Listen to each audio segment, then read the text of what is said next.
So you're an aspiring beauty therapist that's scared of working on real clients. It's not unusual. All right, so feeling nervous about working on paying clients is a natural thing to do. But whilst you're doing your training, it is so important to carry on practicing. You can't just do the theory or talk about or imagine it. You need to actually be working on people. And that's where our friends and family come in, you know. Yeah. I mean, people are always willing to help you out. They're always willing to be pampered. But you're also in a really funny situation where you're not qualified, you need a model, but each time you do the treatment, you're getting better and better, and you're closer to becoming qualified. So it's really important to look at charging something. I mean, at the end of the day, it's your products, it's your space, it's your products, it's your resources. They have to be paid for somehow, not to mention the course that you're doing has to be paid for.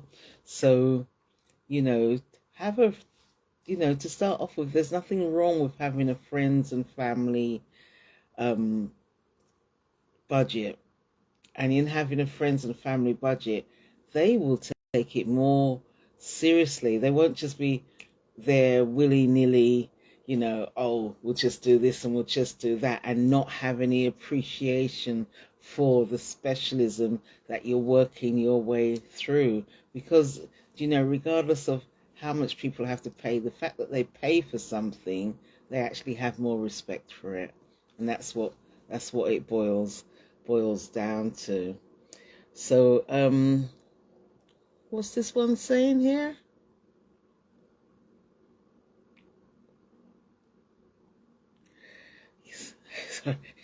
Sorry, excuse me, I'm on two screens.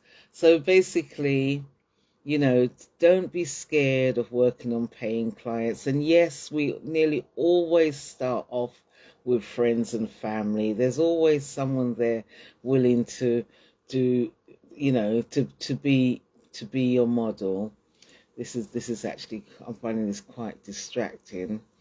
But so you've got some people to become your model. So now what you want to do is create a routine, because once you've started practicing, you know the steps one after the other. So you're doing the steps. You might have like decide, okay, I don't like the way round that is done, and so you do it the other way round. And this is what I spoke about the other night, about the difference. Everyone does the same course, but yet a client will go and ask for a particular therapist because that therapist has, what's the word I'm going to use, polished her technique, thought, oh, this feels a bit awkward, or I don't like it this way round, or my client really enjoyed this. And you can only discover those things when you've been practicing on a regular basis, So we need to practice, and then we're going to develop our routine, and that routine you're going to do over and over and over again. And the same thing goes with the consultation. You'll discover things like, in the client care and consultation assignment, it's like, how do you communicate with people? How do you get information out of people? As when you're doing your consultation, you don't need yes and no questions, answers rather. You're asking these questions to find things out, but you've also got to appreciate that to a certain extent you may be a stranger to this person.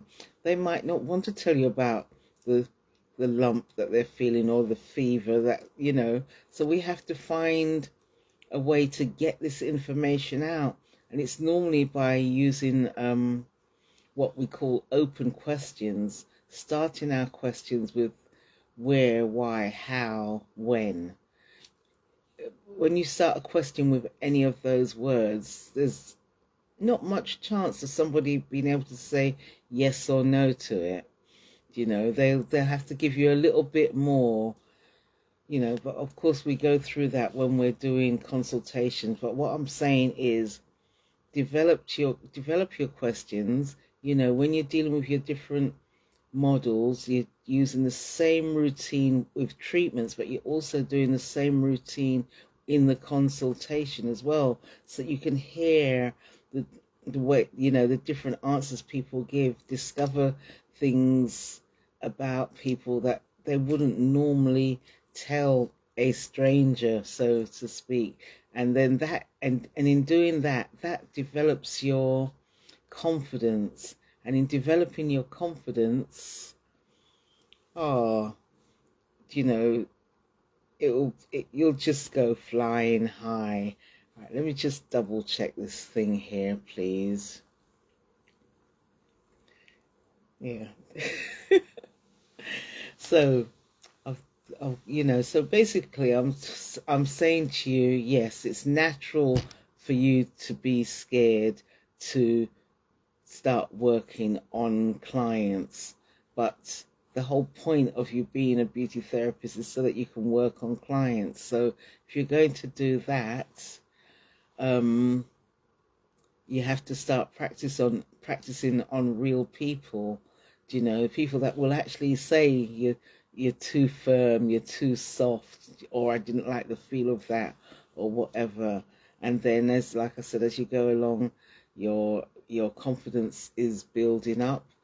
And what you've got to remind yourself is that the best therapist, the best anybody started where you are.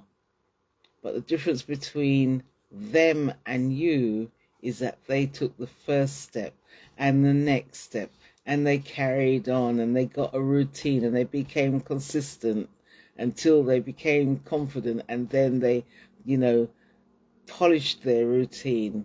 So this is something we have to seriously look at, that we're going to take the first step. We need to have clients. We need to practice. So there we go. We're going to go with the friends and family route. We're going to definitely still charge, because you have to buy the products, and the fact that people are paying you means that you can buy the stuff that you would really like to have. There's no point in having, I'm going to say, loads of expensive stuff and nobody to use it on. So yeah, it's a catch-22 situation. It's a bit like what do they say, the chicken before the egg, or was it the egg before the chicken? Which one came first? But what definitely comes first for success is to take the first step. All right. So you don't need to be fearless. You just need to take that first step. All right. This is a really quick chat with Yasmin tonight. But